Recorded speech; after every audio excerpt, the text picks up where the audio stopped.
নমস্কাৰ সকলোকে মোৰ এই চেনেলটোলৈ স্বাগতম জনাইছোঁ। আশা কৰোঁ সকলো ভালে আছে। আজি মই এই ভিডিঅ'টোৰ জৰিয়তে স্লেট পৰীক্ষাত যিবোৰ শুদ্ধ বিচাৰ কৰা আহে সেই শুদ্ধ বিচাৰ কৰাসমূহ মই আপোনালোকৰ আগত দেখুৱাম আৰু 20টা কুৱেশ্যন মই ডিছকাছ কৰিছোঁ ইয়াৰ ওপৰত, আৰু আপোনালোকে কেনেদৰে শুদ্ধ বিচাৰ কৰিব মই তাৰ বিষয়েও ভিডিঅ'টোত কৈছোঁ।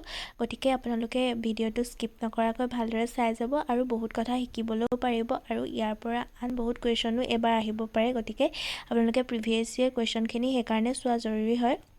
গতিকে আপোনালোকে এই কুৱেশ্যনখিনি চাব আৰু ভালদৰে বুজি ল'ব। বাকী ভিডিঅ'টোত শুদ্ধ বিচাৰ কৰাখিনি আছে। বাকী যোৱা দুটা ভিডিঅ'ত মই আপোনালোকৰ লগত কেনেকুৱা ধৰণৰ কুৱেশ্যন আহিছিলে, MCQ কেনেকুৱা আহিছিলে, মই সেইসমূহ ডিছকাছ কৰিলোঁ। গতিকে আপোনালোকে সেই দুটা ভিডিঅ' চোৱা নাই যদিও চাই ল'ব। বাকী আজি শুদ্ধ বিচাৰ কৰাখিনি মই এইটো ভিডিঅ'ত দেখাম। ঠিক আছে। শুদ্ধ বিচাৰ কৰাৰ প্ৰথমটো কুৱেশ্যন হৈছে যে এনেদৰে ABCDকে 4টা দিয়া আছে, তাৰ ভিতৰত কোনটো শুদ্ধ কোনটো অশুদ্ধ এনেকৈ বিচাৰ কৰি এই অপশ্যনকেইটাৰ ভিতৰত ইয়াৰ শুদ্ধ উত্তৰটো বাছি উলিয়াব লাগিব। গতিকে এইবাৰ প্ৰথম যিসকলে স্লেট দিব মই তেওঁলোকৰ কাৰণে এই শুদ্ধ ভিডিঅ'টো বিশেষকৈ বনাইছোঁ। আগতে যিসকলে দিছে তেওঁলোকে নিশ্চয় গম পায়, স্লেট পৰীক্ষাত যিহেতু শুদ্ধ অশুদ্ধ বহুত বেছিকৈ আহে, নেটৰ দৰে 4-5টাকৈ নাহে। স্লেটত কমেও 15টামান শুদ্ধ কুৱেশ্যন আহে, আৰু এই শুদ্ধ বিচাৰ কৰাতে আপোনালোকৰ বহুতো খেলিমেলি হ'ব পাৰে, ইয়াত কনফিউজ হোৱা দেখিবলৈ পোৱা যায়। গতিকে মই আজি কেনেদৰে আপোনালোকে এইসমূহ বিচাৰি উলিয়াব মই সেইটো আপোনালোকক জনাম। গতিকে প্ৰথমতে এতিয়া আহিছে যে কবিৰত্ন সৰস্বতী ইন্দ্ৰনাৰায়ণ ৰজাৰ পৃষ্ঠপোষকতা লাভ কৰিছিল। এইটোতো আমি জানো যে তেওঁ ইন্দ্ৰনাৰায়ণ ৰজাৰ পৃষ্ঠপোষকতা লাভ কৰিছিলে। গতিকে এইটো শুদ্ধ হ'ব বুলি আমি এইটো কনফাৰ্ম হ'লোঁ। গতিকে ইয়াৰ শুদ্ধ উত্তৰ এইটো ইয়াৰ শুদ্ধ হ'ব। গতিকে এই শুদ্ধ কেইটা দেখিবলৈ পোৱা গৈছে, A আৰু D দেখিবলৈ পোৱা গৈছে। গতিকে আমি গম পালোঁ যে B আৰু C এই দুটা শুদ্ধ নহ'ব, এই দুটা অপশ্যন শুদ্ধ নহয়। গতিকে A আৰু D এই দুটা অপশ্যনৰ ভিতৰতে কোনোবা এটা শুদ্ধ হ'ব। গতিকে আমি এইটো উলিয়ালোঁ শুদ্ধ। আমি Bটো চাওঁ, কণ্ডলী উপাধিয়ে সম্ভৱত ন্যায় শাস্ত্ৰত ভূপতি থকা বুজায়, এইটো শুদ্ধ হ'ব। গতিকে আমি গম পালোঁ Bটো শুদ্ধ। গতিকে আমি Bটো দেখিবলৈ পোৱা গৈছে অশুদ্ধ। গতিকে Dটো অপশ্যনো শুদ্ধ নহয় বুলি আমি গম পালোঁ। গতিকে আমি গম পাই গ'লোঁ যে এইটো ইয়াৰ শুদ্ধ উত্তৰ। তথাপিও আমি C আৰু Dটোও চাই লওঁ। Cটো দিছে যে সমস্ত ৰসক কোনে জানিবাক পাৰে, পখীসহ উৰৈ যেন পখা অনুহাৰে। পদফাকি হেম সৰস্বতীৰ দ্বাৰা ৰচিত। এই পদফাকি হেম সৰস্বতীৰ দ্বাৰা ৰচিত নহয়, এই ফাকি মাধৱ কন্দলীৰ দ্বাৰা ৰচিতহে হয়। গতিকে এইটো অশুদ্ধ হ'ব। গতিকে আমি যদি আমি Bটো ধৰক নাজানো কি হয়, এইটো শুদ্ধ নে অশুদ্ধ, গতিকে আমি Cটো চাব পাৰোঁ। যদি আমি Cটো জানো তেনেহ'লে ইয়াত অশুদ্ধ আৰু ইয়াত শুদ্ধ দিয়া আছে। গতিকে আমি Cটোৰ পৰাও গম পালোঁ যে এই নম্বৰ অপশ্যনটো শুদ্ধ হয়। গতিকে Dটো চাওঁ যে শ্ৰীকৃষ্ণ কীৰ্তন ৰচক শ্ৰীকৃষ্ণ কীৰ্তনৰ ৰচক বড়োচণ্ডী দাস আৰু বৈষ্ণৱ পদাৱলীৰ ৰচয়িতা দীন চণ্ডী দাস একেজন ব্যক্তি। এইটো অশুদ্ধ হয়।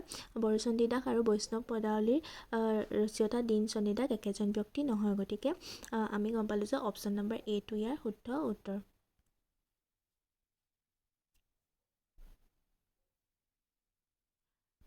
এতিয়া আহিছোঁ 2 নম্বৰটোলৈ। 2 নম্বৰটো দিছে যে লৱকুশৰ যুদ্ধ পুথিৰ ৰচক হৰিবৰ বিপ্ৰ, উষা পৰিণয় পুথিৰ ৰচক মনকৰ, কুমৰহৰণ পুথিখনৰ ৰচক অনন্ত কন্দলী আৰু ভাস্বতী পুথিখনৰ ৰচক কবিৰাজ চক্ৰৱৰ্তী। গতিকে এতিয়া আমি প্ৰথমটো চাওঁ যে লৱকুশৰ যুদ্ধ পুথিৰ ৰচক হৰিবৰ বিপ্ৰ। এইটো আমি জানো যে লৱকুশৰ পুথিখন হৰিবৰ বিপ্ৰৰ দ্বাৰা ৰচনা কৰা হৈছিলে। গতিকে এইটো শুদ্ধ হ'ব। ইয়াত শুদ্ধ A আৰু C দুটা শুদ্ধ দিয়া আছে। বাকী B আৰু D অপশ্যন দুটা যে শুদ্ধ নহয় আমি এইটো গম পালোঁ। গতিকে A আৰু C ভিতৰতে কোনোবা এটা শুদ্ধ হ'ব। Bটো চাওঁ যে উষা পৰিণয় পুথিৰ ৰচক মনকৰ। এইটো শুদ্ধ নহয়। উষা পৰিণয় পুথিখন ৰচনা কৰিছিলে পীতাম্বৰে। গতিকে Bটো অশুদ্ধ হ'ব। Cটো চাওঁ যে কুমৰহৰণ পুথিখনৰ ৰচক অনন্ত কন্দলী। এইটো শুদ্ধ হয়। গতিকে এই নম্বৰ অপশ্যনটো যে শুদ্ধ হ'ব আমি গম পালোঁ, কাৰণ C ইয়াত শুদ্ধ আছে আৰু C নম্বৰ অপশ্যনটোত Cটো অশুদ্ধ আছে। গতিকে আমি এই নম্বৰ অপশ্যনটো শুদ্ধ হ'ব বুলি গম পালোঁ। হ'লেও Dটো চাই লওঁ। Dটো দিয়া আছে যে ভাস্বতী পুথিখনৰ ৰচক কবিৰাজ চক্ৰৱৰ্তী। এইটো শুদ্ধ হয়। গতিকে অপশ্যন নম্বৰ এইটো ইয়াৰ শুদ্ধ উত্তৰ হ'ব। 3 নম্বৰ কুৱেশ্যনটো দিয়া আছে যে শংকৰদেৱৰ গুণমালা দুলৰী ছন্দত ৰচিত। শৰবিন্দৰ 3টা বৰগীতৰ ৰচক শংকৰদেৱ, ৰাজসূৰ্য কাব্যৰ ৰচক মাধৱদেৱ, সংস্কৃতি ভক্তিৰত্নাৱলীৰ ৰচক ব্ৰহ্মানন্দ সন্ন্যাসী। ইয়াৰ এতিয়া আমি প্ৰথমতে চাওঁ যে শংকৰদেৱৰ গুণমালা দুলৰী চন্দত ৰচিত হয়। এইটো শুদ্ধ নহয়। শংকৰদেৱৰ গুণমালাখন কুসুমমালা চন্দত ৰচিত হয়, গতিকে এইটো অশুদ্ধ হ'ব। এ নম্বৰ অশুদ্ধটো আছে বি আৰু ডি নম্বৰ অপশ্যনত। গতিকে বি আৰু এ আৰু চিটো নহয় বুলি আমি কনফাৰ্ম হ'লোঁ। বি আৰু ডি ভিতৰত কোনোবা এটা শুদ্ধ হ'ব। গতিকে এইটো চালোঁ শংকৰদেৱৰ গুণমালা দুলৰী চন্দত ৰচিত, এইটো অশুদ্ধ। তাৰপিছতো আহিছে যে হৰবিন্দৰ 3টা বৰগীতৰ ৰচক শংকৰদেৱ, এইটো শুদ্ধ হয়, গতিকে বিটো শুদ্ধ হয়। তাৰপিছতে আমি চিটো চালোঁ যে ৰাজসূৰ্য কাব্যৰ ৰচক মাধৱদেৱ, গতিকে এইটো শুদ্ধ হয়। গতিকে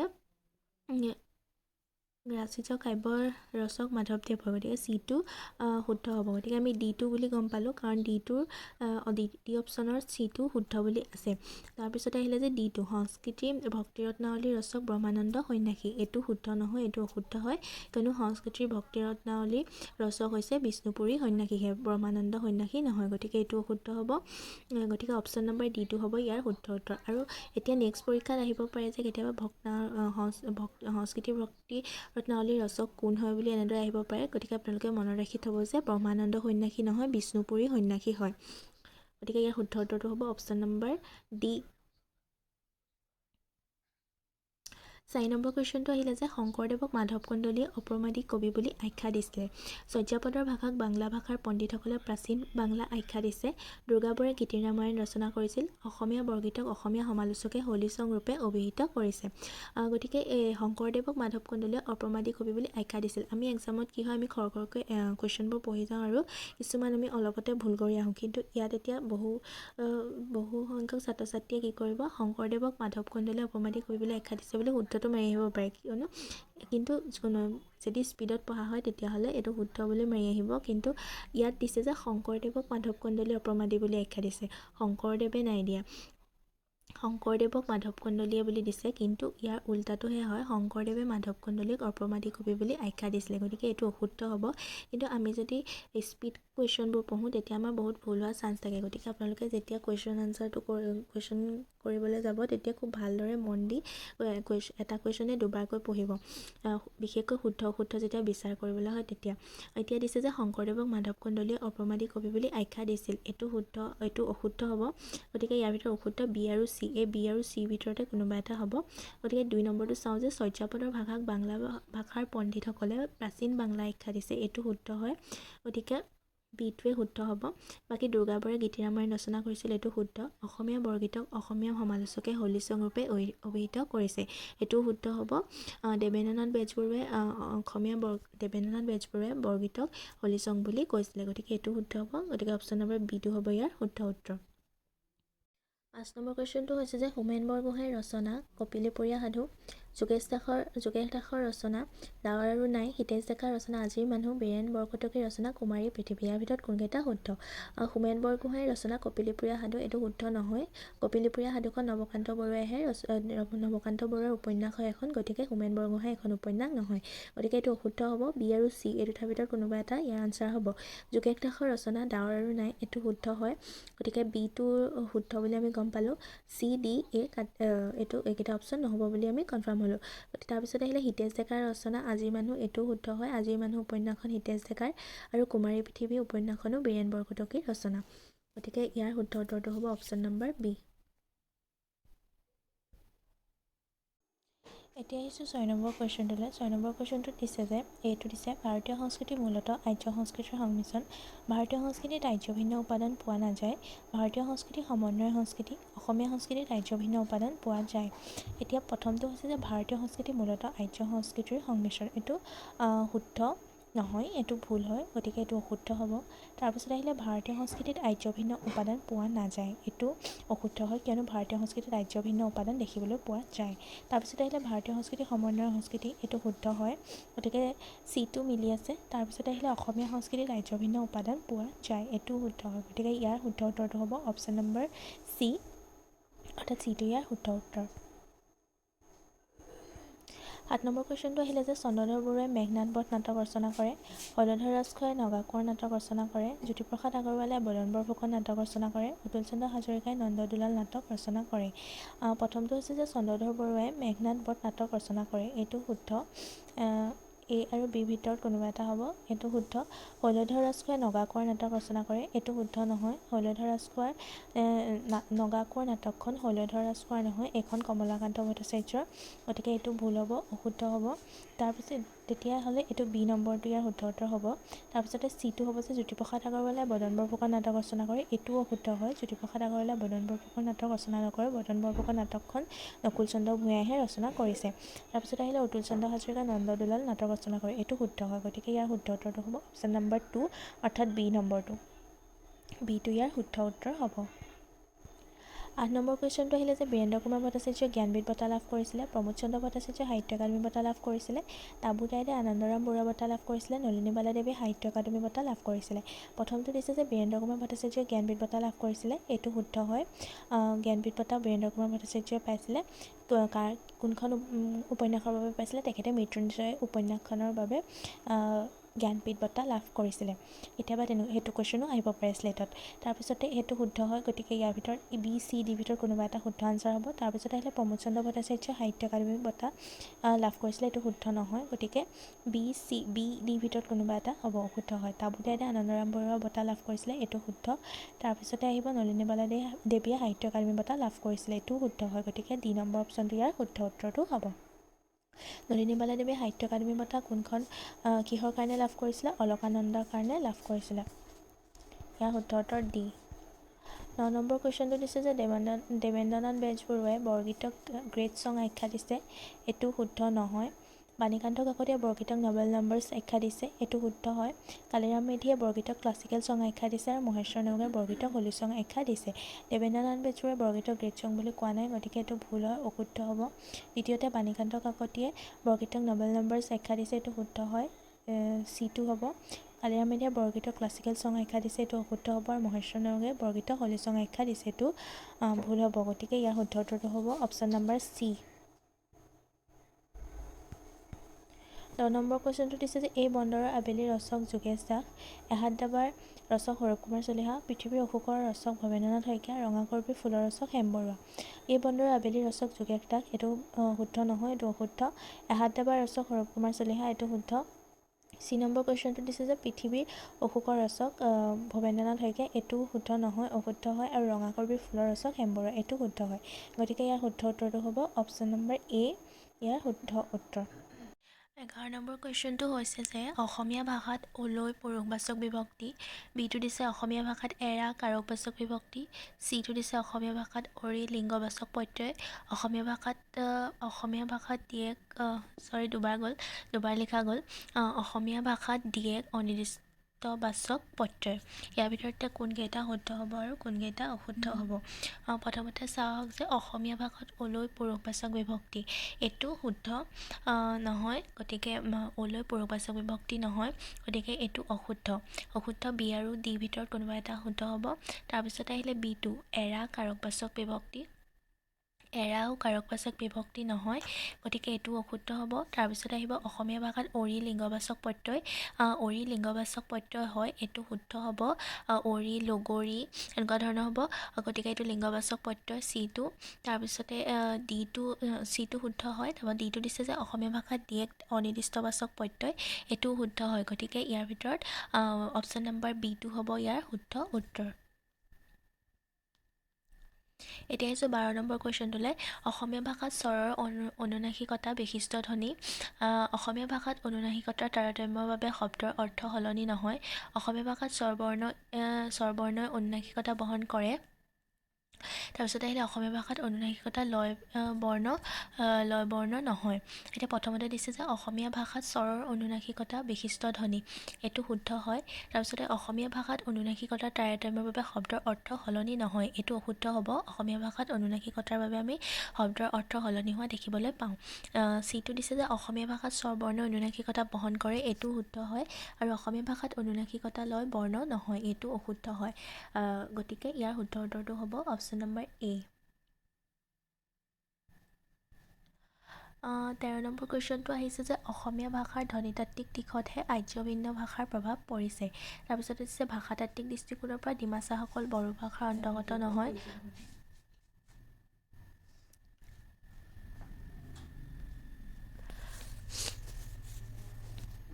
13 নম্বৰ কুৱেশ্যনটো হৈছে যে অসমীয়া ভাষাৰ ধ্বনিতাত্ত্বিক দিশতহে আৰ্য ভিন্ন ভাষাৰ প্ৰভাৱ পৰিছে। ভাষাতাত্ত্বিক দৃষ্টিকোণৰ পৰা ডিমাছাসকল বড়ো ভাষাৰ অন্তৰ্গত নহয়। অসমৰ ঠাই আৰু নদীৰ নামত আৰ্য ভিন্ন ভাষাৰ প্ৰভাৱ সুস্পষ্ট। অষ্ট্ৰিক ভাষাত স্থানবাচক অৰ্থত শব্দত ত, তে, টেক, টি, টা আদি প্ৰত্যয়াংশ লগ লাগে। এতিয়া প্ৰথমটো হৈছে যে অসমীয়া ভাষাৰ ধ্বনিতাত্ত্বিক দিশতহে আৰ্য ভিন্ন ভাষাৰ প্ৰভাৱ পৰিছে। এইটো শুদ্ধ নহয়। অসমীয়া ভাষাৰ কেৱল ধ্বনিতাত্ত্বিক দিশত আৰ্য ভিন্ন ভাষাৰ প্ৰভাৱ পৰা দেখিবলৈ পোৱা নাযায়, গতিকে এইটো হ'ব অশুদ্ধ। গতিকে চিটো ইয়াৰ শুদ্ধ উত্তৰ বুলি ওলাই আছে। তথাপিও আমি বাকীকেইটা চাই লওঁ। বিটো দিছে যে ভাষাতাত্ত্বিক দৃষ্টিকোণৰ পৰা ডিমাছাসকল বড়ো ভাষাৰ অন্তৰ্গত নহয়। এইটো ভুল হয়, কিয়নো ভাষাতাত্ত্বিক দৃষ্টিকোণৰ পৰা ডিমাছাসকল বড়ো ভাষাৰ অন্তৰ্গত এটা ভাষা, অৰ্থাৎ তেওঁলোক তিব্বতৰ-বৰ্মীয় ভাষা পৰিয়ালৰ অসম-বৰ্মী উপভাষাৰ বড়ো ভাষাৰ এটা ভাষা হয়। তাৰপিছতে চিটো দিছে যে অসমৰ ঠাই আৰু নদীৰ নামত আৰ্য ভিন্ন ভাষাৰ প্ৰভাৱ সুস্পষ্ট। এইটো শুদ্ধ হয় আৰু ডিটো শুদ্ধ হয়, গতিকে ইয়াৰ শুদ্ধ উত্তৰটো হ'ব অপশ্যন নম্বৰ চি। 14 নম্বৰ কুৱেশ্যনটো দিছে যে এইটোত আছে লোককথা আৰু পৰিৱেশ কলাৰ ৰীতিয়ে অসমৰ লোকসংস্কৃতিত বৈচিত্ৰ্য প্ৰদান কৰা নাই। বিত আছে অসমীয়া সংস্কৃতিলৈ অষ্ট্ৰিক সংস্কৃতি আৰু মংগোলীয় সংস্কৃতিৰ অৱদান সৰ্বাধিক। অসমৰ চাহ বাগানত কাম কৰা শ্ৰমিকসকল মূলতঃ অষ্ট্ৰিক আৰু দ্ৰাবিড় গোষ্ঠীৰ লোক। আহোম যুগৰ পৰৱৰ্তী কালতহে শংকৰী সংস্কৃতিয়ে বিশিষ্ট ৰূপ আৰু ঐশ্বৰ্য লাভ কৰে। এতিয়া প্ৰথমতে চাওঁ আহক যে লোককথা আৰু পৰিৱেশ কলাৰ ৰীতিয়ে অসমৰ লোকসংস্কৃতিত বৈচিত্ৰ্য প্ৰদান কৰা নাই। এইটোতো ডাইৰেক্ট অশুদ্ধ বুলিয়ে গম পোৱা গৈছে। লোককলা আৰু পৰিৱেশ কলাৰ ৰীতিয়ে অসমৰ লোকসংস্কৃতিত বৈচিত্ৰ্য প্ৰদান কৰিছে, গতিকে এইটো অশুদ্ধ হ'ব। এ, চি, ডি এইকেইটাৰ ভিতৰতে কোনোবা এটা ইয়াৰ আনচাৰ হ'ব। তাৰপিছতে দ্বিতীয়টো চাওঁ যে অসমীয়া সংস্কৃতিলৈ অষ্ট্ৰিক সংস্কৃতি আৰু মংগোলীয় সংস্কৃতিৰ অৱদান সৰ্বাধিক। এইটো শুদ্ধ হয়, গতিকে চিটো নহয়, এ আৰু ডিৰ ভিতৰত কোনোবা এটা হ'ব। তাৰপিছত আহিলে অসমৰ চাহ বাগানত কাম কৰা শ্ৰমিকসকল মূলতঃ অষ্ট্ৰিক আৰু দ্ৰাবিড় গোষ্ঠীৰ লোক হয়। এইটো শুদ্ধ হয়। চাহ বাগানীয়াসকল মূলতঃ অষ্ট্ৰিক গোষ্ঠীৰ লোক হয়। তাৰপিছত গতিকে এইটো শুদ্ধ হ'ব। তাৰপিছত চিটো, গতিকে এইটোতো আমি গম নাপাম যে এইটো হ'ব নে ডিটো হ'ব। তাৰপিছতে আহিলে যে আহোম যুগৰ পৰৱৰ্তী কালতহে শংকৰী সংস্কৃতিয়ে বিশিষ্ট ৰূপ আৰু ঐশ্বৰ্য লাভ কৰে। এইটো শুদ্ধ নহয়, গতিকে আহোম যুগৰ পৰৱৰ্তী কালতহে শংকৰী সংস্কৃতিয়ে বিশিষ্ট ৰূপ লাভ নকৰে, তাৰ আগতে কৰে। গতিকে ইয়াৰ শুদ্ধ উত্তৰটো হ'ব অপশ্যন নম্বৰ ডি।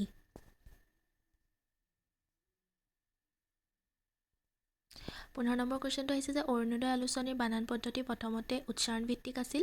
জোনাকী আলোচনীৰ উদ্যোক্তাসকলে স্বাধীনতা সংগ্ৰামত সক্ৰিয় অংশগ্ৰহণ কৰিছিল। জয়ন্তী আলোচনীয়ে সাহিত্যত প্ৰগতিবাদী আদৰ্শ প্ৰচাৰ কৰিছিল। গৰীয়সী আলোচনীৰ প্ৰতিষ্ঠাপক সম্পাদক আছিল চন্দ্ৰপ্ৰসাদ শইকীয়া। এতিয়া প্ৰথমটো হৈছে যে অৰুণোদয় আলোচনীৰ বানান পদ্ধতি প্ৰথমতে উচ্চাৰণ ভিত্তিক আছিল। এইটো শুদ্ধ হয়, গতিকে বি, চি, ডি এইকেইটাৰ ভিতৰত কোনোবা এটা আনচাৰ শুদ্ধ হ'ব। তাৰপিছত আহিলে যে জোনাকী আলোচনীৰ উদ্যোক্তাসকলে স্বাধীনতা সংগ্ৰামৰ সক্ৰিয় অংশগ্ৰহণ কৰিছিল। এইটো শুদ্ধ নহয়, গতিকে বিটো অশুদ্ধ হ'ব। অশুদ্ধ হ'লে আমি ডিটো যে ইয়াৰ শুদ্ধটো আমি গম পাই গ'লোঁ। বাকীকেইটা চাওঁ। চি আৰু ডিৰ ভিতৰত কোনোবা এটা শুদ্ধ হ'ব। তাৰপিছতে আমি চাওঁ যে জয়ন্তী আলোচনীয়ে সাহিত্যত প্ৰগতিবাদী আদৰ্শ প্ৰচাৰ কৰিছিলে। এইটো শুদ্ধ হয়, গতিকে চিটো ইয়াৰ শুদ্ধ উত্তৰ হ'ব। গৰীয়সী আলোচনীৰ প্ৰতিষ্ঠাপক সম্পাদক আছিল চন্দ্ৰপ্ৰসাদ শইকীয়া। এইটো শুদ্ধ হয়। গৰীয়সী আলোচনীখনৰ প্ৰতিষ্ঠাপক সম্পাদক প্ৰথম আছিল চন্দ্ৰপ্ৰসাদ শইকীয়া, গতিকে ইয়াৰ শুদ্ধ উত্তৰটো হ'ব option number C. Formation and development গ্ৰন্থৰ ৰচক Banikanta Kakati. The origin and growth of the Asamiya language নামৰ গ্ৰন্থৰ ৰচক Debeswar Chaliha. Origin and growth of the Assamese language and its literature গ্ৰন্থখনৰ ৰচক বিশ্বেশ্বৰ হাজৰিকা আৰু Assamese language origin and development গ্ৰন্থৰ ৰচক ডিম্বেশ্বৰ নেওগ। ইয়াৰ ভিতৰত এতিয়া কোনকেইটা শুদ্ধ আমি চাওঁ আহক। প্ৰথমটো হৈছে যে Assamese its formation and development গ্ৰন্থৰ ৰচক বাণীকান্ত কাকতি। এইটো শুদ্ধ হয়, গতিকে এইটো শুদ্ধ, গোটেইকেইটাতে এই শুদ্ধ আছে। দ্বিতীয়টো চাওঁ যে the origin and growth of the Asamiya language নামৰ গ্ৰন্থৰ ৰচক দেৱেশ্বৰ চলিহা। এইটো শুদ্ধ নহয়, এইখনৰ ৰচক হৈছে ডিম্বেশ্বৰ নেওগ, গতিকে বিটো অশুদ্ধ হ'ব। তাৰপিছতে আহিলে origin and growth of the Assamese language and its literature গ্ৰন্থৰ ৰচক বিশ্বেশ্বৰ হাজৰিকা। এইটো শুদ্ধ নহয়, এইটো লেখক হৈছে দেৱেশ্বৰ চলিহা। তাৰপিছত Assamese language origin and development গ্ৰন্থখনৰ ৰচক আকৌ বিশ্বেশ্বৰ হাজৰিকা, গতিকে এই তিনিটাই ভুল হয়, গতিকে ইয়াৰ শুদ্ধ উত্তৰটো হ'ব অপশ্যন নম্বৰ ডি। 17 নম্বৰ কুৱেশ্যনটো দিছে যে মহাৰাষ্ট্ৰী প্ৰাকৃত প্ৰাচীন ভাৰতীয় আৰ্য ভাষাৰ নিদৰ্শন। পালি মধ্য ভাৰতীয় আৰ্য ভাষাৰ প্ৰথম স্তৰৰ নিদৰ্শন। মাগধী প্ৰাকৃতৰ পৰা অসমীয়া ভাষা ওলাইছে। সংস্কৃতত যিমান ব্যঞ্জন বৰ্ণ উচ্চাৰিত হৈছিল আখৰো সিমানেই আছিল। ইয়াৰ ভিতৰত এতিয়া প্ৰথমটো চাওঁ যে মহাৰাষ্ট্ৰী প্ৰাকৃত প্ৰাচীন ভাৰতীয় আৰ্য ভাষাৰ নিদৰ্শন। প্ৰাচীন ভাৰতীয় আৰ্য ভাষাৰ নিদৰ্শন মহাৰাষ্ট্ৰী প্ৰাকৃত নহয়, গতিকে এইটো অশুদ্ধ হ'ব। তাৰপিছতে হ'লে পালি মধ্য ভাৰতীয় আৰ্য ভাষাৰ প্ৰথম স্তৰৰ নিদৰ্শন। এইটো শুদ্ধ হয়। মাগধী প্ৰাকৃতৰ পৰা অসমীয়া ভাষা ওলাইছে এইটো শুদ্ধ হয় সংস্কৃতত যিমান ব্যঞ্জন বৰ্ণ উচ্চাৰিত হৈছিল আখৰো সিমানেই আছিল এইটো শুদ্ধ হয় গতিকে ইয়াৰ শুদ্ধ উত্তৰটো হ'ব অপশ্যন নম্বৰ এ ইয়াৰ শুদ্ধ উত্তৰ 18 নম্বৰ কুৱেশ্যনটো হৈছে যে অসমৰ মংগোলীয়সকল বাঁহ বেতৰ কামত সিদ্ধহস্ত আছিল সৰ্পপূজাত নৰবলি দিয়া প্ৰথাটো অষ্ট্ৰীসকলৰ মাজত প্ৰচলিত আছিল ভূত প্ৰেতৰ ধাৰণা আৰ্যসকলৰ দান উৰ্বৰা লোকবিশ্বাসৰ লগত কুকুৰাৰ সম্পৰ্ক অষ্ট্ৰীসকলৰ অৱদান ইয়াৰ ভিতৰত এতিয়া শুদ্ধ উত্তৰ কোনকেইটা হ'ব চাওঁ অসমৰ মংগোলীয়সকল বাঁহ বেতৰ কামত সিদ্ধহস্ত আছিল এইটো শুদ্ধ হয় সৰ্পপূজাত নৰবলি দিয়া প্ৰথাটো অষ্ট্ৰীসকলৰ মাজত প্ৰচলিত আছিল এইটো শুদ্ধ হয় ভূত প্ৰেতৰ ধাৰণা আৰ্যসকলৰ দান এইটো শুদ্ধ নহয় ভূত প্ৰেতৰ ধাৰণা আৰ্যসকলৰ দান নাছিলে উৰ্বৰা লোকবিশ্বাসৰ লগত কুকুৰাৰ সম্পৰ্ক অষ্ট্ৰীসকলৰ অৱদান এইটো শুদ্ধ হয় গতিকে ইয়াৰ শুদ্ধ উত্তৰটো হ'ব অপশ্যন নম্বৰ এ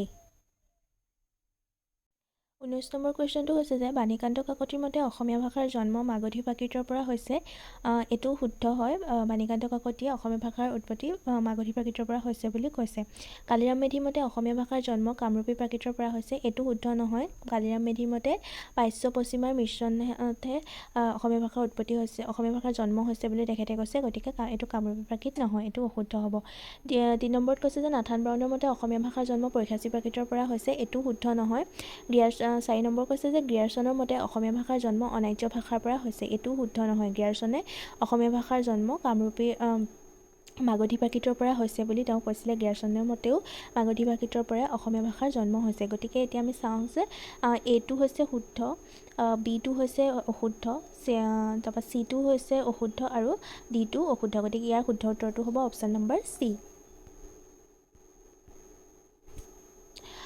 20 নম্বৰ কুৱেশ্যনটো দিছে যে বিহুগীতসমূহ ত্ৰিপদী ছন্দত ৰচিত সাধুকথাসমূহত প্ৰেম প্ৰীতি ঈৰ্ষা জনবিশ্বাস কুসংস্কাৰ আদিহে প্ৰকাশ পায় ইয়াত নৈতিক জীৱনৰ আদৰ্শৰ প্ৰকাশ নাপায় 3 নম্বৰত কৈছে যে গোৱালপৰীয়া লোকগীতসমূহ গোৱালপৰীয়া আঞ্চলিক ভাষাত ৰচিত গতিকে ইয়াত বঙলা ভাষা আৰু ৰাজবংশী আঞ্চলিক ভাষাৰ প্ৰভাৱ লক্ষ্য কৰা নাযায় ডিত কৈছে যে ফুলকোঁৱৰৰ গীত মণিকোঁৱৰৰ গীত আৰু জনাগাভৰু গীতত নায়কে প্ৰতিকূল অৱস্থা অতিক্ৰম কৰি কেনেকৈ নায়িকাক লাভ কৰিলে তাৰ বিৱৰণ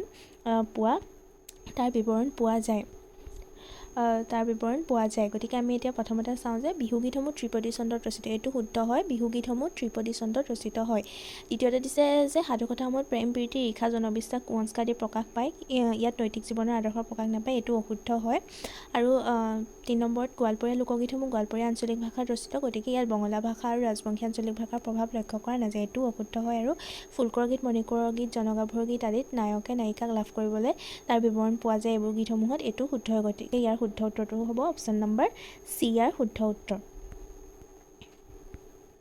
আছিল এই ভিডিঅ'টোত মই 2023ত হৈ যোৱা স্লেটৰ পৰীক্ষাত যিসমূহ শুদ্ধ অশুদ্ধ বিচাৰ কৰিবলৈ আহিছিলে সেই শুদ্ধ অশুদ্ধ বিচাৰ কৰাসমূহ মই ইয়াত আলোচনা কৰিলোঁ গোটেইখিনি আলোচনা কৰিছোঁ মুঠ 20টা কুৱেশ্যন আহিছিলে শুদ্ধ অশুদ্ধৰ ওপৰত মই গোটেইকেইটাই আলোচনা কৰি দিলোঁ বাকী আপোনালোকে পৰৱৰ্তী সময়ত অৰ্থাৎ এইবাৰ কেনেধৰণে শুদ্ধ অশুদ্ধ বিচাৰ কৰিবলৈ আহে তেনেধৰণে আপোনালোকে অলপ হ'লেও আইডিয়া এটা পাব আৰু নেটৰ পৰীক্ষাত শুদ্ধ অশুদ্ধ খুব কমকৈ আহে ইমান বেছি নাহে কিন্তু স্লেটত বহুত শুদ্ধ অশুদ্ধ বিচাৰ কৰিবলৈ আহে গতিকে 20টা যদি আপুনি শুদ্ধ কৰিব পাৰে তেনেহ'লে তাৰ পৰা বহুত মাৰ্কছ উঠাব পৰা যায় গতিকে আপোনালোকে শুদ্ধ অশুদ্ধ বিচাৰ কৰাটো ভালকৈ চাব আৰু কনচেপ্টবোৰ ভালকৈ ক্লিয়াৰ কৰিব চাব তেতিয়া আপোনালোকৰ শুদ্ধ অশুদ্ধ বিচাৰ কৰোঁতে মানে অলপো দিগদাৰ নহয় আৰু শুদ্ধ অশুদ্ধৰ পৰা আপোনালোকৰ বহুতো কুৱেশ্যন এতিয়া আপোনালোকে গম পালে গতিকে ইয়াৰ পৰাও আকৌ এবাৰৰ পৰীক্ষাত তেনেকুৱা কিছুমান কুৱেশ্যন কাটিব পাৰে গতিকে প্ৰিভিয়াছ ইয়েৰ কুৱেশ্যন সেইকাৰণে চাব লাগে বুলি মই ভাবোঁ বাকী আজিলৈ ইমানেই আছিলে পৰৱৰ্তী ভিডিঅ'ত মই বহুতে মোক কমেণ্ট কৰি আছে যে কিছুমান টপিকৰ ওপৰত দিবলৈ মই তেনেকুৱা ধৰণৰ টপিকৰ ওপৰত দিবলৈ চেষ্টা কৰিম আৰু নেটৰ কাৰণেও মই ইউনিট ৱাইজ পঢ়াবলৈও চেষ্টা কৰিম গতিকে মোৰ ভিডিঅ'বোৰ চাই যাব আৰু যদি ভাল লাগে তেনেহ'লে লাইক আৰু ছাবস্ক্ৰাইব কৰি দিব ধন্যবাদ